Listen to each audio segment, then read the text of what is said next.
Not everyone has the time to sit and read, and that's okay. So we're bringing the words straight to you. This is Behind the Wall blog reading, where we share powerful stories straight from those impacted by the system.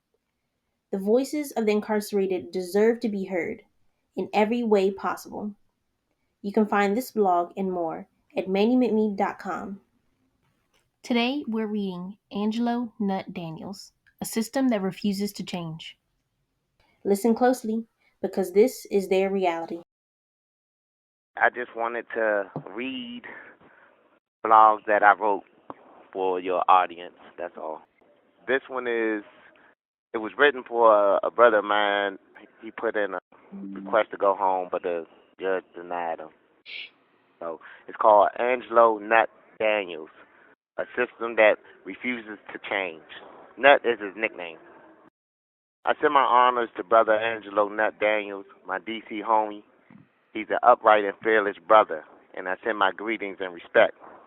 Recently, I got word that a judge denied his IRA request. What is IRA? For those unfamiliar, the Incarceration Reduction Amendment Act, IRA, is a law enacted in Washington, D.C. that provides sentence release for individuals who were incarcerated for crimes committed when they were 25 years or younger. This legislation acknowledged what science and common sense have long told us. Young people's brains are still developing, and their decision making isn't fully matured. Under IRA, eligible individuals can petition the court for a sentence reduction after serving at least 15 years, provided they demonstrate rehabilitation readiness to reintegrate into society. The law aims to correct harsh and excessive sentences, particularly in cases where young offenders had long since changed and evolved. Yet, despite meeting the criteria, Brother Nutt was denied. Nutt has been incarcerated for 30 years. He's been separated from his family and friends twice as long as I have. I feel his pain, yet he remains hopeful. He recently shared a heartfelt message through the More Than Our Crime organization, encouraging other incarcerated men to stay strong. He reflected, despite my many program achievements and the fact that I have not had a serious incident report in over a decade, the judge still used my past against me. Even in the face of this setback, he remains hopeful. That resilience and power, we thank him for his strength. Thanks, Nut. But this is where I have to address a major flaw in the system. Nut spoke about taking responsibility and handling the consequences of our actions. His message was a warning to younger incarcerated people to be mindful of your actions because your past can keep you from going home. And while I respect and agree with him to an extent, there's something deeper we need to unpack. What does responsibility really mean? People love to tell incarcerated individuals that they need to take responsibility and be accountable for their actions. Let me be clear. Prison is accountability. Every person sitting behind bars has already been forced to answer for their mistakes. They've served time, faced punishment, and endured years, sometimes decades of confinement. But before someone can be held responsible, they must first be made aware of what exactly they are being held responsible for. This is where the system's hypocrisy is most blatant.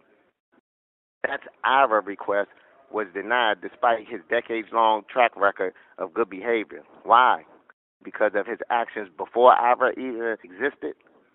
Think about that for a second. Denying someone relief under IRA based on actions they took before the law even was in place is like passing a new law today that says everyone must stop at a four-way intersection, then sending tickets to people who did not stop at that intersection years before the law even existed. Will anyone accept that as fair? No. But that's exactly what's happening with IRA. For decades, incarcerated individuals have been punished for institutional violations. If they commit an infraction, they already face penalties like solitary confinement, loss of privileges, and or loss of good time credit. Yet now, those same violations are being used against them to deny them relief under IRA. That's like double punishment. And in Nutt's case, his last serious violation was over 10 years ago. If that's not evidence of growth and transformation, then what is? These oppressors, these judges, prosecutors, and lawmakers love to act as if their sentence decisions are about public safety. But what kind of person locks up an 18-year-old kid for 30 years and still refuses to release him after he has proven that he has changed? This system has locked away thousands of young men and women during the prime of their lives and thrown away the key. And now, even when a law like IRA exists to correct this injustice, they find loopholes to keep these individuals inside. The judge in Nutt's case claimed he is still a threat to society even after decades without a serious infraction. That's not justice. That's a lie. If Nutt isn't a different person after 30 years and with no incident in a decade, then what does rehabilitation even mean? I didn't think my view of the system could sink any lower. I was wrong. This isn't about safety, it's about control. It's about keeping people like Nutt locked away because they can. But the truth is out. We see it. And we won't stop fighting until the corrupt system is dismantled for good. Manumission is the mission. I thank y'all for taking the time to listen to my humble words. I'm going to leave y'all as I came. In peace.